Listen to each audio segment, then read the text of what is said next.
What is going on, peasants? My name is JB, and I am back here today for my team builder slash battle for week 1 of the UPBA. This week we are taking on OG Albina, coach of the Miami Mence. Definitely be sure to go check him out down in the description below. He's one of these young up-and-coming whippersnappers in the Draft League community, so definitely expect to see him around more often in some leagues I'm in. So yeah, it should be fun. Don't really know him all that well, but he's super easy to schedule with, so yeah, it seems cool. Go check him out for sure. But yeah, he actually has a really scary team, very scary indeed. It's also really similar to a team we faced recently in PCL playoffs. So as you guys can already see, let's go ahead and go over it. He has the Aegislash, Mega Glade, Suicune, Sylveon, Decidueye with Z moves, Diggersby, Aerodactyl, Hydreigon with Z moves, Garbodor, and Combuskin, of course Speed Pass being allowed. So the reason I say it's very similar to a team we recently finished playing in the PCL, it was very similar to Tone's team. Funnily enough, another Miami team. But Aegislash, Mega Glade, Hydreigon were 3 Pokemon he had on that team, so definitely a very scary core of like, it's of course, you know, Dragon and Steel, and then, you know, it's like Dark, Psychic, and Ghost, like just a really scary, like really well synergized core, especially offensively. So it is really well put together team in general as well. Suicune just being one of the most absolute annoying mons in all of existence. Sylveon, great cleric, can also hit like a truck if it wants to be offensive, which I kind of feel like it can definitely be if it wants to in this matchup. Decidueye, one of the things that I noted about that, it's one of his main ways of hazard removal. He doesn't really have the best hazard removal on this team outside of, you know, Decidueye and of course Aerodactyl and Hydreigon. None of these ones really want to be running Defog, but Decidueye is his best option for hazard removal. Diggersby is another mon that can just sort of win if it gets set up. Aerodactyl, it's a good stealth talker, it's a great taunt user. It can be ran offensively, but I feel like it has to be like Bandit or Scarf to really put in a ton of work in this particular matchup. Maybe if it's like a Home Claws, Rock Polish set, like a Dual Dance set, it could catch me off guard in that regard, but we'll see. And then Garbodorian, you know, sets up spikes. It can do some things. It can click Boom, so spikes and Boom. It's a Garbodorian, shout out to Dorian. And then Combuskin, Speed Pass being a thing is definitely something you always have to keep in the back of your mind when going against that. So let's go ahead and get into the squad we are bringing. I want to give a shout out to Diet Type for helping me prep the squad, and let's go ahead and get into it. First off, we have Hawthorne, our Mega Absol, Swords Dance knockoff player of Iron Tail. Pretty self-explanatory coverage for his entire team. We have speed for Mega Glade, and after an SD, we kind of just click buttons, honestly. Diggersby has to have an SD up to kill us with quick attack, so we don't really have to worry about that. That's one of the major things. We're not running sucker punches. We don't really die to any priority on this team. Glade doesn't get fighting priority. It only gets ghost priority. Same with Aegislash and Shadow Sneak, so we don't really have to worry too much about priority in this game. Shadow Sneak as well from Decidueye or even Sucker Punch. We don't take a lot from. So I didn't really feel the need to run Sucker Punch. We outspeed most of his team. The only thing we don't outspeed is Aerodactyl, which we don't really stay in on, but it also can't one-shot me if I'm full, unless he is like a bandit set, like I mentioned earlier. So yeah, basically we just click buttons. Knockoff is incredibly free against his team. Aegislash does not want to take a +2 knockoff even if it's in shield form. Glade does not want to take a +2 knockoff. It definitely does not take a +2 play rough. Sylveon drops to +2 Iron Tail. Suicune is one thing, you know, it's a Suicune, it doesn't die to anything, so we don't count that. Diggersby drops to +2 knock, Decidueye drops to +2 knock, Hydreigon drops to +2 play rough. If he's slower than me, if he is Scarf, then that means he's not running a Z move, and he's running a Z move on Decidueye, so that's even better for us. If he is slower than us, of course he would die to play rough. Garbodor does not want to take a +2 knockoff. It might be able to live depending on his investment, but I mean it's not taking it well, and it can kill me back because Garbodor, it's weird, like he could potentially 1v1 this set with Garbodor. It'd be difficult, but it can be done basically. And then Combuskin, it can, you know, live with ZB but meh. Don't really care too much about, you know, winning that particular 1v1. Next up we have Thunderbird, our Coco, which is a reference to The Gifted, the show on Fox. It's set in the X-Men universe. He's one of the characters, Thunderbird. I can't think of a better nickname. If you got a better nickname for Coco, let me know. But anyway, we have Electrium Z with Wild Charge, Brave Bird, Dazzling Gleam, and U-turn. We just decided to speed tie with the Aerodactyl because I don't want to lose a speed tie and die to Earthquake, so I decided to go ahead and speed tie with it. We have enough the Spadef is important. I believe the Spadef allows us to live an Earth Power from non-specs Hydreigon. Like, we live a Scarf Earth Power from Hydreigon, if I'm not mistaken. That's what the Spadef is for. I don't really remember because I'm bad at Pokemon, but we decided to go mainly physical simply because Z Wild Charge did significantly more to Suicune than Thunderbolt did. Even like Croaking, like for some weird reason, like it's just like I guess because physical, Goku's physical attack is higher. Like even like Fist F Suicune takes more from Z Wild Charge than Z Thunderbolt. So that's what we're rocking with there. And then we have Brave Bird as a way to help hit Gallade. We don't really need Brave Bird, but it's nice to have. It's also nice for Decidueye. And then we have Dazzling Gleam because even with a jolly nature, I still Oko Hydreigon, and we had to be Scarf to outspeed me. So we just have Dazzling Gleam there, and then we have U-Turn for pivoting, sort of shenanigans. Next up, we have Caldago, our Arcanine. I forget whose nickname this is, but I stole it from some bigger PokeTuber. I forget whose nickname it was, so I completely stole this from the internet. Not original. If you guys know who originated this nickname, let me know. I'll give them credit the next time I bring Arcanine. But yeah, this is a great nickname, and I stole it from the internet. So yeah. Anyway, we have Flamethrower, Will-O-Wisp, Roar, and Morning Sun. With a mostly physically defensive set, with a little bit of Spit F, which will allow us to help take on like Shadow Balls from Aegislash. We don't die to 2 Skulls from Suicune ever, and yeah, pretty much self-explanatory in terms of EVs. But this is one of my main ways of dealing with Aegislash. Of course, you know, Will-O-Wisp goes through King Shield, so even if he wants to Willow on us, or if he wants to start King Shielding on us, we can just Willow, get some residual, and then Flamethrower does a ton if he's in Blade form. I do expect to see a more physical Aegislash, potentially. I mean, Shadow Ball is pretty spammable against me, but I also feel like you kind of have to have Shadow Sneak in this matchup, but we'll see. Next up, we have Spike Lee, our Ferrothorn. Shout out to Die for that one. It just made me laugh, so I went with it. We have Leech Seed, Seed Bomb, Knockoff, and Spikes. Pretty self-explanatory. Again, a mostly physically defensive setup. Chople Berry to take any close combat from Mega Gallade, even +2. If he gets above +2, well then the game's already over, because ouch. But yeah, we take any non-boosted close combat, or any non-+4 close combat from Mega Gallade. And then, you know, just physically defensive, of course, you know, helps with, you know, potential physically defensive Aegislash. Really good switch into Diggersby, although it does get Fire Punch. We should be able to live 1 if he's not banded from full. And then Aerodactyl as well. We take hits from that thing relatively well. And same with Garbodor and Combuskin, yada yada. Just mainly physically defensive to help check stuff like mostly Diggersby, even though Fire Punch is a very real possibility. We decided to go Choppaville as a way to just eat a hit from Gallade if we want to, you know, get Spikes up. But Spikes are actually really good against this team as well. Because like I said, he only has really Decidueye that wants to be running Defog in this matchup. I could see him maybe running it on like a Scarf Hydreigon as a last move, but I don't know if he can really afford that. I don't know what moves he'll need, but yeah, I don't really see Hydreigon wanting to run Defog in this game, and Aerodactyl doesn't. I mean, I guess you could bring Defog Arrow, so yeah, Spikes are just nice to have. Knockoff, of course, and then we have Seed Bomb as a way to hit Diggersby that doesn't miss because I wasn't about missing a Power Whip on a potential SD Diggersby. Next up, we got the Flea, which is a Mucha Lucha reference.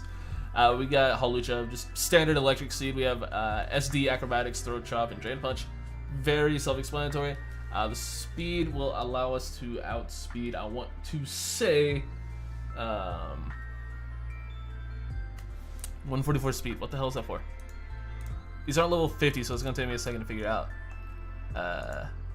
Is it Adamant Gallade? No, we do outspeed on Investigate. What in the world are you for? It might be for this thing. I think it's for this thing. Yeah, that looks right.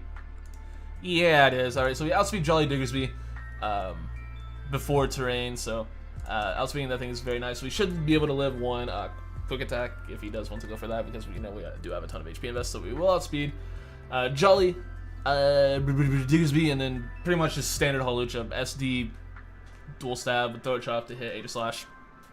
Really nothing to see here. It's an it's a Hawlucha. It's gonna do what Hawlucha does, hopefully. This fortunately for us is a very good matchup in this game. The only thing that really doesn't want to take a hit from this thing, or the only thing that really likes taking hits from this thing would be I guess some sort of Suicune. Like Suicune can live hits because it's a Suicune, but other than that, like if I get a couple SDs up, that's not living to Acros. So yeah, this thing just has a very good matchup this game, which is rare. You know, a lot of people have things for Hawlucha nowadays, but you know, maybe we can pull some stuff off. And last but certainly not least, we got Sand Guardian, the Guardian of the Sand. Poseidon quivers before him. But we have our Swampert here with leftovers. We have Stealth Rock War, Earthquake, and Scald. Really weird EV spread, which I'm not even gonna front. I have no idea what it's supposed to do. We down a Leaf Blade from Mega Gallade, but we take close combats better. We take we die to anything Decidueye wants to go for physically, offensively, but we take hits from Diggersby decently well. We take hits from Arrow relatively well. We live one Draco from, I'm pretty sure we take one Specs Draco from Hydreigon. I don't think we lose Z Draco. Not really sure the difference in that role, but we'll see. So yeah, that's pretty much gonna do it for the squad. This team builder ran a little bit long because your boy likes to ramble apparently. But yeah, with that being said, let's go ahead and get into the battle right about meow.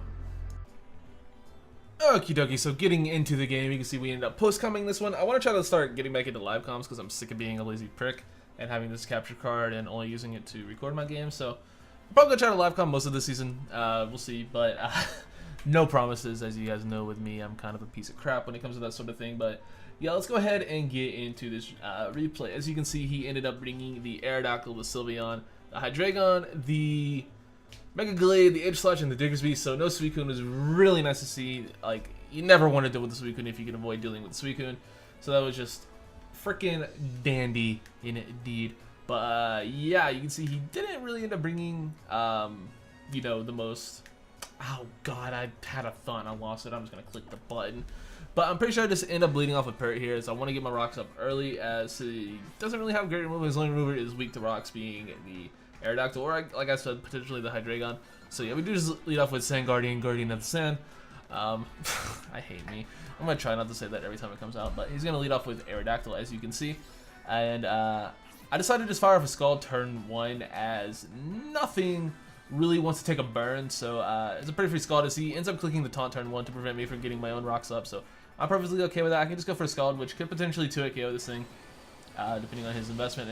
As you can see, it does well over half, well within 2-hit KO range. And we actually managed to snag a burn as well. So very good first turn for us.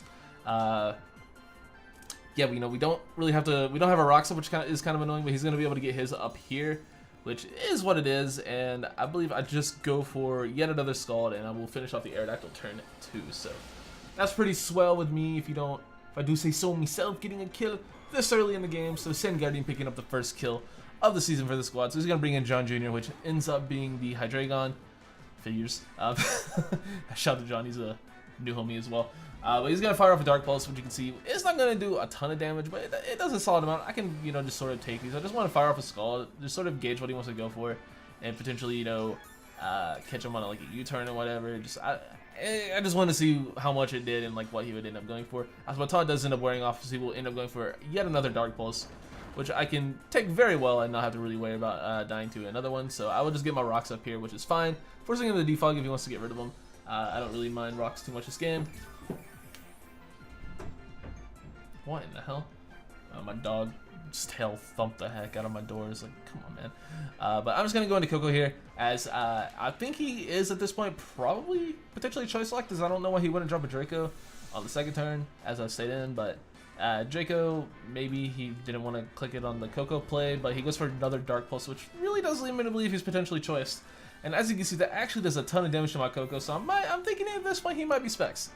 So we can bring in Coco, as he goes hard into the Diggersby, as I just fire off a U-turn. Definitely expecting the switch, and I don't really want to, just give him a free switch into whatever he wants to have here. So I can just U-turn, keeping the momentum up. You can see U-turn actually does a ton to this thing as well. Just, around 35-40-ish%. I could just bring in Spike Lee, which I do, like I said, live one Fire Punch even from full. So he will go ahead and go for that. And you can see that does just so much damage. But I am able to click Seed Bomb and get rid of yet another humongous threat pretty early in the game. Diggersby will go down from that range, because even though you don't invest often in Ferrothorn, it still does pack a pretty decent punch. So getting rid of 2 humongous threats this early is phenomenal. And so you can bring in the Mega Glade and definitely threaten me out. So he's gonna Mega Evolve. I'm pretty sure I sack. Do I sack? I don't remember, man. I have no idea what past JB did in this game. This is why I needed live combo, because man, my post-com game just keeps going downhill, bro. But yeah, I do just sack as he goes for a Drain Punch. I eat the Chople. It doesn't matter. Because he's at full, or basically at full, he's going to be taking, I think, more damage from the Rocky Helmet, or the Iron Barb ship, yeah, than he did from Rocks even. So I guess I come out with like a net damage win in that scenario. I don't really know, but I decided to go right into Holucha here and just start clicking buttons, man. This thing is definitely in range of an Acrobatics. so he's probably not going to want to stay in. So I just decided to put him on the table as he does decide to double out here into Kurt, which ends up being the Aegislash, as I go for the swords, or no, I'll go for acrobatics. Ooh, that was a bad play. But it does some damage to the Aegislash, as you can see, and it actually ends up revealing the leftovers, which is swell. Knowing this thing isn't a resist berry is always nice. So here I decided to SD because there's nothing he can do to kill me in one shot, so I decided to go for an SD here. As I'm pretty sure he just goes for Shadow Ball, which is going to do a lot, but I can definitely take it. I don't want to take it, but I can, and like I said, his priority on this team isn't the best. His quick attack or Digger Speed is already dead, so it's looking pretty good here if I get to, you know, this Sword Set offer. And the Shadow Ball does do a lot, like I said. So here I have a what I think is a pretty solid 50-50 here. I really wanted to Swords Dance because I didn't think he would stay in and click King Shield. Because if he King Shields, that's the freest +4 of my life, and the game's actually just over. But he does stay in and King Shield as I go for the Throat Chop. I predicted him to just go for Shadow Sneak to try to take me out. But no, he actually just goes for King Shield, and that would have given me a free +4, but he actually ends up getting to play right. I'm not sure if I agree with it, because like I said, that was a free Sword Dance if I decided to go for it. But I could just fire off another Throat Chop, which at this point, my Hawlucha really can't do much because of the way that the events of those 2 turns panned out. So I just go for Chip on this thing, as he will just fire off a Shadow Ball and pick off my Hawlucha. I could have potentially just won the game right there, but I do still have plenty of stuff in the back to keep myself afloat. So I'm not too worried about it, but man, that kind of sucks, because if I would have clicked SD there, man, whew, this could have been a very, very different game. So we can just bring in Caldoggo here, and he will take, you know, more Pulper Pick and Rocks damage, which is fine, but I can get Intimidate off, which will make his potential physical attacks do even less. If he does have Sacred Sword, if he does have Sneak, it's going to do even less. It doesn't really matter. But he's going to go into John Jr.'s. I fire off a Will-O-Wisp, predicting him to either switch out or, you know, King Shield, whatever he wanted to do. Willow was a pretty safe play. As you know, Willow does go through King Shield. He ends up going into the Hydreigon, like I mentioned, and we do manage to snag a burn on that thing. Not that it will matter too much, because it is, you know, of course, a special attacker, as we've seen Dark Pulse already. Man, I would have loved to be Justified in this scenario, but that would have been funny. But we do decide to switch out of Caldoggo. We don't really want to take any big hits from this guy, so we definitely want to keep our Arcanine as healthy as we can at this point in the game. So we just decided to sack off Sandy Guardian here, and unfortunately, Sand Guardian of the Sand, is going to go down to the Dark Pulse there. What are my dogs doing? I don't know if my mic's actually picking that up, but they're just like pawing like at the ground. It's just real obnoxious. But I can bring in Hawthorne here. This will tell me once and for all if he's Scarf, Specs, or whatever, or if he uses the move. So he does switch out. So I'm still thinking he's Specs at this point. He is locked into Dark Pulse either way, potentially. So I decided to SD. I did not think he would stay in, as he ends up bringing in the Sylveon. And we can get all nice and even more emo, young Hawthorne, which is a Hawthorne Heights reference. I thought that was pretty clear. But we could just SD. It also sounds Regal AF, which this mod is definitely Regal AF with those freaking wings. But we get our SD off, which is, again, this thing can also just put a humongous dent in this guy's team. So I decide to just go right for the Iron Tail. If I miss, I lose my Absol, but thankfully, we don't miss, and thankfully, they were on the table, and the Iron Tail does connect, and the Sylveon goes down, which is freaking phenomenal. So he brings in the Hydreigon here, and I'm like, alright, this dude's definitely Scarf. I don't want to risk this. He can't really go for Earth Power. If he goes for Earth Power, great play, but I'm pretty sure he's going to drop a Draco here, because he doesn't want to risk getting swept. So I pulled the hard switch into Coco, hard read on the Draco Meteor, as he does end up going for the Draco Meteor, I believe. Yes, he does, which of course does not affect our boy Tapu Koko here. And I just fire off the freest Electrium Sea of my life. Nothing wants to take it from this point. I believe Aegislash could have lived depending on his invest, but he will go into the Mega Gallade. Hydreigon was in range, Mega Gallade is in range of this is the move, so it was a pretty safe button to click, so we just click the button. When in doubt, click the button, man. Just the big red button, click it. Forehead. So, yeah, we're just gonna get all nice and gigavolty. I just, like, broke my thumb. I don't know how that happened, but now my thumb hurts really bad. I don't know if you guys heard it. But, yeah, we're just gonna get the Gigavolt off, and that is just, that is no longer a living Gallade. I'll just say that. So that thing's going to go down, which is great. One more threat out of the way. He brings in the Aegislash again, which I don't really have the best way of dealing with this Pokemon. But I'm pretty sure I decided to just U-turn out. Ooh, I think Biocharge might have been a better play there. just getting off a little bit more chip, but I can do the same later. And I also have this as a Draco switch in, and I think it can live one more Dark Pulse after rocks. Don't quote me. I don't think it does, but it might. We'll see. But I have a free switch into Caldoggo here. We can just get another Intimidate off. Not that it really matters, since he's just going to click another Shadow Ball, which will do a lot of damage to our... Oh, actually, that's for Sacred Sword, which does not do anything. So, yeah, shout out to Fizdef Arcanine with Intimidate. So, here I'm like, alright, this thing's getting pretty low. I could potentially be in range of Shadow Ball if he wants to click it. Definitely going to go for a Morning Sun here just to make sure my Pupper is nice and healthy. So, and then we see the King Shield once again, and we're just going to get our nice Morning Sun off. Oh, no, I'll go for Flamethrower. Misplay City. That was definitely a misplay because I probably could have died to that Shadow Ball. Actually, no, I don't think I was in range, but I definitely shouldn't have risked that. That was not a good play. Morning Sun was free. I don't agree with myself, but we go for Morning Sun here, which I will now take more damage than I would have. Yeah, that was... Yeah, I mean, it sort of worked out. Either way, I'm taking a lot of damage, but... Oh boy. I guess I recover more than I would have taken, so I was like the same HP that I would have been. Just the turns were out of war. You guys know what I mean, but yeah, I'm actually at a little bit more HP than I ended up last turn. So at that range, so that damage does tell me that I would have lived the previous one anyway. So here I decided to get a little bit over predicty, and I think I just clicked Will-O-Wisp, predicting him to King Shield again, but he actually ends up making the correct play, which is going hard back into the Hydreigon on my Willow. So that's a very good play. So definitely not wanting to stay in here, definitely being in range of anything, or definitely any 2 attacks this thing wants to go for. I decided to make the play back into Coco, predicting another Draco to want to come out. If he goes for Earth Power, great play. He got me, but I can't let Arcanine go down. Arcanine is the best way of beating Aegislash. So yeah, I am going to go into Coco, and I'm pretty sure he does make the correct read and just click Earth Power. Yeah, good play. Great play on my opponent's part there. The Earth Power will, of course, finish Coco off from the range it is at. So, with that being said, we have Arcanine and Mega Absol left, and this Hydreigon is getting pretty darn low, looking like it could potentially be in range of even knockoff. So, I'm still not 100% sure on his item, but at this point, he will outspeed me, and once and for all revealed that he was, in fact, Scarf. Believe it or not, it was actually Modest Scarf to do that much damage to me with Earth Power. If it was just Timid Scarf, it wouldn't have done nearly as much, but that crit, I don't think mattered. It definitely didn't matter with crit plus burn. Like, he definitely would have died after the burn from that range anyway, so I don't think it really ended up mattering too much. But he's going to bring in this guy, the Aegislash, which is all he has left, versus 17 HP Hawthorne and a mostly healthy Arcanine. As he is just going to go for Shadow Sneak, which will, unfortunately, be able to pick us off from here. Kind of unfortunate. Kind of wish I had Sucker, but it is what it is.